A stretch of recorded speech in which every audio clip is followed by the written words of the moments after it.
बिस्मिल्लाहिर्रहमानिर्रहीम। अस्सलामु अलैकुम स्टूडेंट्स। आज का हमारा टॉपिक है रिस्टोर स्टेटमेंट। ये स्टेटमेंट क्या करती है? This statement causes the data statement to be reused. ये स्टेटमेंट इस चीज़ का मूजब बनती है कि डाटा स्टेटमेंट को दोबारा इस्तेमाल किया जा सके। वो किस सूरत में? If it has already been used. अगर इसको आपने पहले इस्तेमाल कर लिया हुआ है तो इसको दोबारा इस्तेमाल करने के लिए कम मूजब बनती है। किस तरह आप इसे रीड करेंगे? By read statement. Read statement की मदद से ज़ाहिर हमने पहले जो रीड डाटा स्टेटमेंट पढ़ी थी उसमें यही पढ़ा था कि रीड स्टेटमेंट डाटा स्टेटमेंट से डाटा को उठाती है, किसमें? वेरिएबल्स में। तो अब इसका सिंटैक्स देख लेते हैं। सिंटैक्स में क्या है? रिस्टोर, ये इसका रिजर्व वर्ड है और ये इसका पैरामीटर है, लेकिन ये मैंडेटरी पैरामीटर नहीं है बल्कि ऑप्शनल पैरामीटर है। आप देना चाहें तो किसी किस्म का कोई एरर यानी लाइन नंबर आप अगर दे देंगे तो रिस्टोर की कमांड लाइन नंबर के मुताबिक काम करेगी। अगर लाइन नंबर नहीं देंगे तो किसी किस्म का कोई एरर नहीं आएगा। इसकी इंटरप्रिटेशन देख लेते हैं इस सिंटैक्स के बारे में। कहता है the line number specifies the line number of data statement.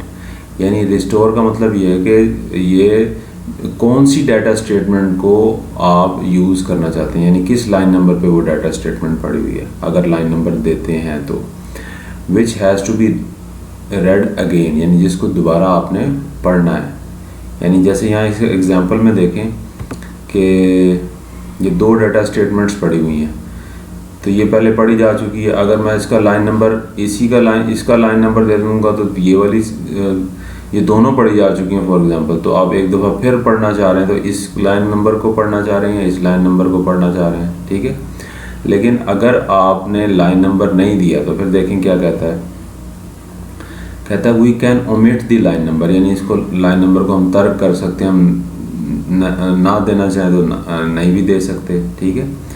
तो इफ़ सो, अगर आप इसका लाइन नंबर ना दें, इफ़ सो अगर ऐसा हो, the next read statement reads the first item in the first data statement. यानी जो नेक्स्ट यहाँ पर जैसे ये वाली एक रीड स्टेटमेंट हमने यहाँ देखें एग्जांपल में दी हुई है, इसके बाद एक और रीड स्टेटमेंट आ रही है नीचे, रीड XYZ।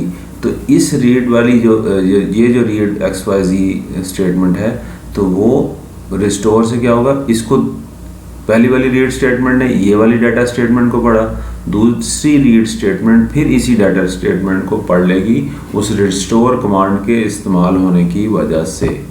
यहाँ देखें ये दोबारा ये इसकी वजह से ये अगली जो रीड स्टेटमेंट आएगी तो पहली वाली डाटा स्टेटमेंट में जो डाटा पढ़ा होगा उसी को रीड कर लेगी।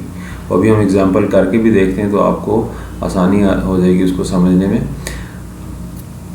ठीक है।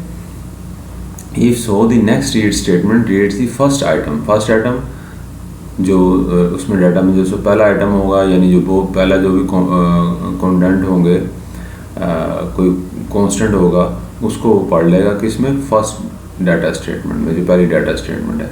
इस एग्जांपल को हम वहाँ पर यहाँ पर भी पढ़ लेते हैं, करके भी देख लेते हैं, ठीक है। तो यहाँ देखें रीड स्टेटमेंट जो क्या कर रही है यहाँ पर एग्जांपल में, read statement read ABC। Read ABC का मतलब क्या हुआ? ये तीन वेरिएबल हैं जो कि न्यूमेरिक वेरिएबल हैं। जो पहली डाटा स्टेटमेंट है वहाँ से A के लिए 10 उठा लेगी, B के लिए 20 उठा लेगी, 30 C के लिए उठाया जाएगा, ठीक है। यानी तीनों वैल्यूज़ तीनों वेरिएबल में बारी बारी चली जाएंगी। उसके बाद कौन सी स्टेटमेंट आ रही है? Restore statement. रिस्टोर स्टेटमेंट क्या करती है कि जो पहले डाटा स्टेटमेंट इस्तेमाल हो चुकी है, रीड की जा चुकी है, उसे दोबारा रीड करवाती है। यानी कि अब नेक्स्ट जो रीड स्टेटमेंट आएगी, यहाँ पर हालांकि वेरिएबल्स के नाम बदल गए हैं, लेकिन इनमें जो पहले से डाटा स्टेटमेंट इस्तेमाल हो चुकी है उसी डाटा स्टेटमेंट को रीड कर लिया जाएगा इन वेरिएबल्स के लिए। यानी x में 10 चला गया, फिर y में 20 चला गया दोबारा, और इसी तरह z के अंदर या z के अंदर ये 30 स्टोर हो जाएगा। ठीक है, तीनों न्यूमेरिक वेरिएबल हैं। अब अगले स्टेप में क्या हो रहा है, 40 नंबर लाइन पे कहता है प्रिंट ABC।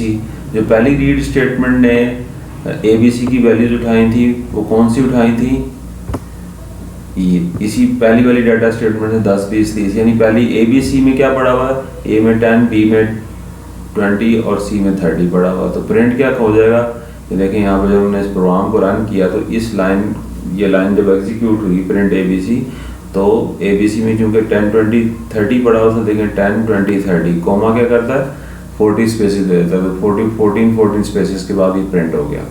उसके बाद यहाँ देखें कहता है प्रिंट ABC, सॉरी उसके बाद 50 नंबर लाइन पे क्या लिखा हुआ, प्रिंट अगर आप विदाउट एनी पैरामीटर के अगर प्रिंट स्टेटमेंट लिख देंगे तो आपका कर्सर नेक्स्ट लाइन में चला जाएगा। ठीक है, यानी यहाँ तक उसने प्रिंट किया, जैसे खाली प्रिंट की स्टेटमेंट आपने यूज़ किया आपका कर्सर नेक्स्ट लाइन में चला गया। जब यहाँ चला गया उसके बाद 60 नंबर लाइन में क्या लिखा हुआ, प्रिंट XYZ, यानी कर्सर यहाँ पर मौजूद है तो उसने क्या किया, प्रिंट किया x को। x में आपको पता है कि इसने यही डाटा स्टेटमेंट से वैल्यू उठाई थी, x में भी 10 पड़ा तो उसने 10 प्रिंट कर दिया, y में 20 पड़ा था 20 प्रिंट कर दिया, z में या z में 30 पड़ा था 30 प्रिंट कर दिया। इस प्रोग्राम में 80 नंबर लाइन का जो डाटा है, डाटा स्टेटमेंट इस्तेमाल ही नहीं हुई। ठीक है, तो इसी तरह यहाँ उसने देखें नीचे क्या लिखा हुआ है। इसी एग्जाम्पल को अगर मैं आपको GW बेसिक में करके दिखा दूँ तो आपको और आसानी हो जाएगी। तो यहाँ एक प्रोग्राम बनाते हैं, न्यू लिखकर ऑटो से क्या होगा, ऑटो नंबरिंग हो जाएगी। तो सबसे पहले क्या करना है, रीड A B C, उसके बाद रिस्टोर, और उसके बाद आपने क्या किया, इसमें हम देखते हैं यहाँ पर बुक में लिखा हुआ है रिस्टोर के बाद फिर उसने रीड कराया हुआ है XYZ को। ठीक है, XY को दोबारा हम रीड करवाते हैं, रीड X, Y, Z। उसके बाद उसने क्या करवाया हुआ है, प्रिंट करवाया किसको, A, B, C, और उसके बाद प्रिंट स्टेटमेंट विदाउट पैरामीटर दिया, फिर उसने प्रिंट कराया हुआ है किसको, X, Y, Z को। यहाँ पर डाटा स्टेटमेंट में आपने क्या दिया हुआ है, 10 20 और 30। ठीक है, और दूसरी डाटा स्टेटमेंट में जो वैल्यूज़ दी हुई हैं वो देख लेते हैं क्या दी हुई हैं बुक में। वो दी हुई हैं 40 50 60। ठीक है, 40 50 60। ठीक है, और उसके बाद एंड स्टेटमेंट। अब हम जब इसे रन करेंगे कंट्रोल C से हम यहाँ से इनडायरेक्ट मोड से डायरेक्ट मोड में वापस आते हैं। अब रन की कमांड यूज़ करते हुए जब इस प्रोग्राम को चलाएंगे तो क्या होगा, सबसे पहले रीड करेगा वो ABC का डाटा यहाँ से। ठीक है, उसके बाद रिस्टोर करेगा। रिस्टोर का मतलब है कि डाटा जो ये डाटा स्टेटमेंट इस्तेमाल हुई है अगली रीड स्टेटमेंट में फिर इस्तेमाल होगी।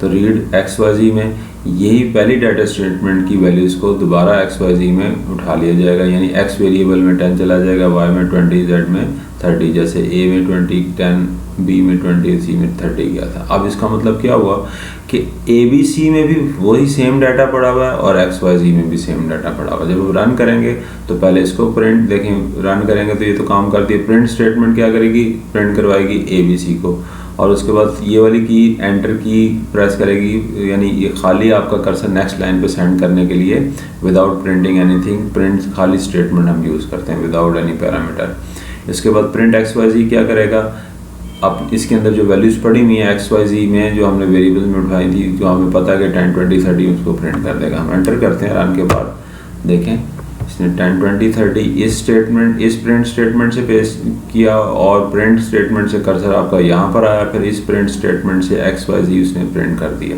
ठीक है, तो इस तरह से आप इस रिस्टोर स्टेटमेंट को इस्तेमाल कर सकते हैं। अब इसमें एक नोट दिया हुआ है, उस नोट को भी पढ़ लेते हैं एंड पर बुक इसी टॉपिक के। नोट क्या कह रहा है, कहता है it is clear from the above example that second data statement is not red, यानी इससे क्लियर हो रहा है कि सेकेंड डाटा स्टेटमेंट नहीं पढ़ी जाती। क्यों? By the read statement rather restore set the first, restore ने क्या किया कि क्यों नहीं पढ़ेगी, restore sets the first data statement to be reread का मतलब दोबारा पढ़ा जाए, यानी इसने इस ऊपर रिस्टोर स्टेटमेंट ने क्या सेट कर दिया, इस रिस्टोर ने क्या सेट कर दिया कि उस डाटा स्टेटमेंट को दोबारा पढ़ा जाए, री red by the next read statement, जो अगली रीड स्टेटमेंट आ रही है उसी पहली वाली डाटा स्टेटमेंट को दोबारा पढ़ लेगी। यानी पहली आपकी क्या स्टेटमेंट आई थी, पहली स्टेटमेंट आपकी ये थी जिसने रीड ABC किया, अगली रीड स्टेटमेंट कह रही थी रीड XYZ, ठीक है, XYZ के वेरिएबल के अंदर डाटा उठाओ, लेकिन क्योंकि रिस्टोर स्टेटमेंट हमने यूज़ कर रही थी उसने इस वाले डाटा को उठाने के बजाय उसने इस डाटा को उठा लिया, इस वही डाटा दोबारा री रेड हो गया, ठीक है। तो इस तरह से ये रिस्टोर स्टेटमेंट काम करती है। कभी किसी जगह पर किसी सिचुएशन में आपको दोबारा एक ही डाटा को दोबारा स्टेटमेंट में से डाटा पढ़ना हो तो फिर आप रिस्टोर स्टेटमेंट को इस्तेमाल कर सकते हैं। उम्मीद है कि आपको रिस्टोर स्टेटमेंट अच्छी तरह समझ आ गई होगी। अगर आपको ये स्टेटमेंट अच्छी तरह समझ आ गई है तो इस वीडियो क्लिप को ज़रूर लाइक कीजिएगा और हमारे चैनल को सब्सक्राइब भी कर दिएगा। अस्सलामु अलैकुम।